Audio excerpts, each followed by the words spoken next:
ഇതിൽ മൊത്തം കൊളസ്ട്രോളാ. വെളിച്ചെണ്ണയിൽ കൊളസ്ട്രോൾ ഉണ്ടെന്ന് തോന്നുന്നവർ ഇവിടെ ആരെങ്കിലും ഉണ്ടോ? ഓർമ്മിക്കുക, ഒരു വെജിറ്റബിൾ പ്രോഡക്റ്റിലും കൊളസ്ട്രോൾ ഇല്ല. വെജിറ്റബിൾ പ്രോഡക്റ്റിൽ ഒരെണ്ണത്തിൽ പോലും, പാം ഓയിലിലോ വെജിറ്റബിൾ പ്രോഡക്റ്റിൽ ഇല്ല. അനിമൽ ബേസ്ഡ് പ്രോഡക്റ്റിൽ മാത്രമാണ് കൊളസ്ട്രോൾ ഉള്ളത്. വെണ്ണയിലുണ്ട്, നെയ്യിലുണ്ട്, മുട്ടയിലുണ്ട്, മാംസത്തിലുണ്ട്, മത്സ്യങ്ങളിലുണ്ട്. നമ്മളുടെ ശരീരത്തിന് 950 മില്ലിഗ്രാം കൊളസ്ട്രോള് ഒരു ദിവസം ആവശ്യമാണ്. കൊളസ്ട്രോൾ പോയിസണസ് മെറ്റീരിയൽ അല്ല. 950 മില്ലിഗ്രാം കൊളസ്ട്രോൾ നമ്മുടെ ശരീരത്തിന് ആവശ്യമാണ്. അത് നമ്മുടെ ശരീരം ഉണ്ടാക്കുന്നുണ്ട്. ഒരു മുട്ട കഴിച്ചാൽ 60 മില്ലിഗ്രാം കൊളസ്ട്രോൾ ശരീരത്തിലുണ്ടാവും. അതുപോലെ ചിക്കനും മട്ടണും ബീഫും ഒക്കെ കഴിക്കുമ്പോൾ അതനുസരിച്ച് കൂടും. കൊളസ്ട്രോളിനുള്ള പ്രത്യേകത, ശരീരത്തിന് കൊളസ്ട്രോൾ ഉണ്ടാക്കാൻ അറിയാം, അതിനെ ഡീകമ്പോസ് ചെയ്യാൻ അറിഞ്ഞൂടാ. ഓർമ്മിക്കാനുള്ളത് എന്താണ്? ശരീരത്തിന് കൊളസ്ട്രോൾ ഉണ്ടാക്കാൻ അറിയാം, ശരീരം കൊളസ്ട്രോളിനെ ഡീകമ്പോസ് ചെയ്യില്ല. പകരം ഈ കൊളസ്ട്രോളിനെ കൊണ്ടുപോയിട്ട് ലിപ്പോ പ്രോട്ടീൻ ആക്കി മാറ്റി സ്കിന്നും മെംബ്രെയിനും ഉണ്ടാക്കാൻ ഉപയോഗിക്കുക മാത്രമാണ് ശരീരം ചെയ്യുന്നത്. ഡെൻമാർക്കില് 1946, 45, 44 കാലയളവില് രണ്ടാം ലോക മഹായുദ്ധത്തിൽ മരിച്ച യുദ്ധത്തടവുകാരുടെ ഹാർട്ട് അത് തുറന്നു നോക്കിയപ്പോ ഹാർട്ടിലുള്ള ഫാറ്റില് കൊളസ്ട്രോള് ധാരാളം കണ്ടതുകൊണ്ടാണ് ഹാർട്ട് അറ്റാക്കിന് കൊളസ്ട്രോള് കാരണമാകുന്നു എന്ന ധാരണ അന്നു മുതൽക്കുണ്ടായത്. പിന്നെ കുറേ മാറി. HDL, LDL കേട്ടിട്ടുണ്ടാവില്ല ഇതിനകത്തുള്ള? ഉണ്ടാവും ഞാൻ വിചാരിക്കുന്നു. തെറ്റിദ്ധാരണയായിരിക്കാൻ സാരമില്ല.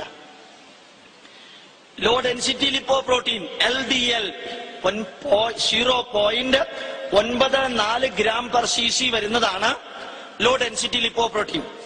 Very high density lipoprotein VHDL, very high density lipoprotein 1.2 gram per cc വരുന്നതാണ് very high density lipoprotein. അതിനിടയ്ക്കുള്ളത് ഹൈ ഡെൻസിറ്റിയും ലോ ഡെൻസിറ്റി ലിപ്പോ പ്രോട്ടീനാണ്. ലോ ഡെൻസിറ്റി ലിപ്പോ പ്രോട്ടീൻ ഉണ്ടാവുന്നത് മെഡിക്കൽ സ്റ്റുഡന്റ് ആയ സ്ഥിതിക്ക് മനസ്സിലാവുന്നുണ്ടോ എന്ന് ചോദിക്കേണ്ട ആവശ്യമില്ല. എന്താ കാരണം? നിങ്ങളിത് മനസ്സിലാക്കിയിരിക്കേണ്ടതാണ്. അപ്പൊ കൊളസ്ട്രോളും 18 കാർബണുള്ള ഈ ഫാറ്റി ആസിഡും ഒരുമിച്ച് ചേർന്ന് ഉണ്ടാകുന്ന എസ്റ്ററാണ്. അത് പ്രോട്ടീനുമായിട്ട് ചേരുമ്പോഴാണ് യഥാർത്ഥത്തില് ഫോസ്ഫേറ്റിലൂടെ പോകുമ്പോൾ ഉണ്ടാകുന്നതാണ് ലോ ഡെൻസിറ്റിയും ഹൈ ഡെൻസിറ്റിയും ഉണ്ടാവുന്നത്. അതില് സാച്ചുറേറ്റഡ് ഫാറ്റാണ് വന്നത് എങ്കിൽ ലിപ്പോ പ്രോട്ടീന്റെ ഡെൻസിറ്റി കുറവായിരിക്കും. അത് മെൽട്ടിംഗ് പോയിന്റ് 40, 41, 42 ആയിരിക്കും പല ഫാറ്റിന്റെയും. അത് മനസ്സിലാവുന്നു? ബോഡി ടെമ്പറേച്ചർ എത്രയാണ്? 37.3 ഡിഗ്രി സെൽഷ്യസ്. അപ്പൊ ഫാറ്റിന്റെ മെൽട്ടിംഗ് പോയിന്റ് 40, 41, ബോഡി ടെമ്പറേച്ചർ 37.3. ഈ ഫാറ്റ് ബ്ലഡിൽ എങ്ങനെ ഇരിക്കും? സോളിഡ് ആയിട്ട്, ഗ്ലോബ്യൂൾ ആയിട്ടിരിക്കും. ഇതാണ് എവിടെയെങ്കിലും ചെന്ന് ബ്ലോക്ക് ആക്കുന്നത്. അതുകൊണ്ട് നമ്മൾ കഴിച്ചിരുന്ന ഒരു എണ്ണയ്ക്ക് മാത്രം നല്ല എന്ന് പേരുള്ള ഒരു എണ്ണയുണ്ട്. ഏതാത്? നല്ല എണ്ണ. ശരീരത്തിന് ഉത്തമമായിട്ടുള്ള എണ്ണ ഏതാണ്? നല്ല എണ്ണ. കാരണം എല്ലാം omega-3 polyunsaturated fatty acid, PUFA ഉള്ളത് അതാണ്. അത് കുറച്ച് കുടിച്ചാലും ഒരു കുഴപ്പമില്ല. കുടിക്കണ്ട, കുടിച്ചാലും കുഴപ്പമില്ല എന്ന് പറഞ്ഞതാ. കാരണം അതിന്റെ മെൽറ്റിംഗ് പോയിന്റ് 9 ഡിഗ്രിയിൽ താഴെയാ. അതുകൊണ്ട് അൺസാച്ചുറേറ്റഡ് ഫാറ്റി ആസിഡ് ഉള്ള ഫാറ്റ് ഒരു ദിവസം നമ്മുടെ ശരീരത്തിന് 40 ഗ്രാം വേണം.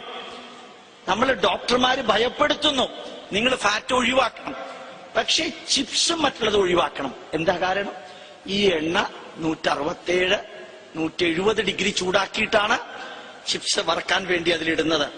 അതിൽ വെള്ളവും ഉപ്പും കൂടി ചേരുമ്പോ പെറോക്സൈഡ്സും ഹൈഡ്രോ പെറോക്സൈഡ്സും ഉണ്ടാവും. അത് ക്യാൻസർ വരുത്തുന്നുള്ളത് ഉറപ്പാണ്. അതുകൊണ്ടാണ് ഈ ഹൈഡ്രോ പെറോക്സൈഡ്സും പെറോക്സൈഡ്സും ഉണ്ടാവാൻ സാധ്യതയുള്ള ചുട്ടെണ്ണ എന്ന് കേട്ടിട്ടുണ്ടോ? ഒരിക്കൽ വറുത്ത് കഴിഞ്ഞുള്ള എണ്ണയ്ക്ക് എന്താ പറയാ? ഒരിക്കൽ പപ്പടമൊക്കെ വറുത്ത് കഴിഞ്ഞ എണ്ണയ്ക്ക് അതെ, ഒരു 5 ദിവസം ഒരേ എണ്ണ ഉപയോഗിച്ച് നിങ്ങൾ പപ്പടം കാച്ച എന്നിട്ട് 2 ദിവസം അതിൽ വെക്കാം. എന്നിട്ട് ഒരു 2 ഗ്രാം എടുത്ത് ഒരു കോഴിക്ക് കൊടുക്കാം. 5-ാമത്തെ മിനിറ്റ് കോഴി ചത്തിരിക്കും. സംഭവം മനസ്സിലായി? കാരണം പെറോക്സൈഡ്സും ഹൈഡ്രോ പെറോക്സൈഡ്സും ആണ് അതിനകത്ത് ഉണ്ടാവുക. അതുകൊണ്ട് നമ്മൾ അൺസാച്ചുറേറ്റഡ് ഫാറ്റി ആസിഡും തിരിച്ചറിയാതെ രോഗികളെ പലപ്പോഴും ഭയപ്പെടുത്താറുണ്ട്. വെണ്ണയിൽ ധാരാളം കൊളസ്ട്രോൾ ഉണ്ട്.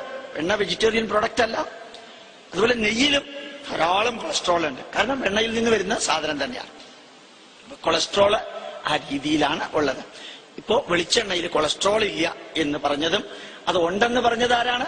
അമേരിക്കൻ ഓയിൽ കെമിസ്റ്റ് സൊസൈറ്റിയിലെ അംഗങ്ങളാണ് വെളിച്ചെണ്ണയില് കൊളസ്ട്രോൾ ഉണ്ടെന്ന് പറഞ്ഞത്. പിന്നെ എന്തിനാ അവര് അല്ലെന്ന് പറഞ്ഞത്? അമേരിക്കൻ കോടതിയിലേക്ക് പലരും പോയി ആ കോടതി $ഇത്ര കോടി കോമ്പൻസേഷൻ കൊടുക്കാൻ പറഞ്ഞപ്പോ അവർ നിരുപാധികം മാപ്പ് പറഞ്ഞു, വെളിച്ചെണ്ണയിൽ കൊളസ്ട്രോൾ ഇല്ല. മനസ്സിലായി? അവരുടെ എണ്ണ പാമോയിൽ വിട്ടു തീർക്കാൻ വേണ്ടി അവരുണ്ടാക്കിയ തട്ടിപ്പാണ് ഈ വെളിച്ചെണ്ണയില് കൊളസ്ട്രോൾ ഉണ്ട്. നിങ്ങളോട് ഇത്ര ധൈര്യമായിട്ട് പറയാൻ കാരണം എന്റെ PhD ലിപ്പിഡ് കെമിസ്ട്രിയിലാണ്. എന്റെ ഡോക്ടറേറ്റ് ലിപ്പിഡ് ബയോകെമിസ്ട്രിയിലായത് കാരണം ഉറപ്പിച്ചു പറയാം, ഞാൻ ഇന്ത്യക്കകത്തും ഇന്ത്യക്ക് പുറത്തും വർക്ക് ചെയ്തത് അതേ ഫീൽഡിൽ തന്നെയാണ്. അത് കാരണം ഞാൻ നേരത്തെ പറഞ്ഞൊരു വരി കൂടി ഇതിന്റെ കൂട്ടത്തിൽ ചേർക്കണം. അപ് ടു ഡേറ്റ് ആയിട്ടുള്ള ബയോകെമിസ്ട്രി നോളജ് ഹെൽത്തുമായി ബന്ധപ്പെട്ട് നിങ്ങൾക്കുണ്ടാകണം.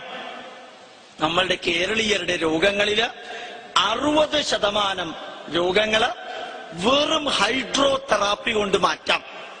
60% രോഗം ഹൈഡ്രോ തെറാപ്പി. എന്താ ഹൈഡ്രോ തെറാപ്പി? രാവിലെ എഴുന്നേറ്റിട്ട് 4 ഗ്ലാസ് വെള്ളം കുടിക്കുക, അത് തന്നെ, വേറെ ഒന്നുമില്ല.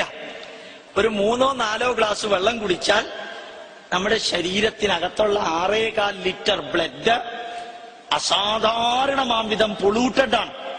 കെട്ടിക്കിടക്കുന്ന വെള്ളം മാതിരിയാണ് ശരീരത്തിലെ ബ്ലഡ് ഇരിക്കുന്നത്. അതിനെ പ്യൂരിഫൈ ചെയ്യാൻ എന്തെങ്കിലും വഴി നിങ്ങൾ കണ്ടുപിടിച്ചിട്ടുണ്ടോ? ശരീരത്തിന്റെ പുറത്ത് 27 പ്രാവശ്യം കുളിച്ച എഫക്റ്റ് കിട്ടുന്ന ജീവ സോപ്പ് തേച്ച് കുളിക്കാം. അകത്തെന്ത് ചെയ്യും? ഈ അകത്തെങ്ങനെ ക്ലീൻ ചെയ്യും? ഒരു വഴിയില്ല. അത് മറ്റുള്ളവരെ വെള്ളം കുടിപ്പിക്കുന്നതിന് പകരം അവനവൻ വെള്ളം കുടിക്കുക.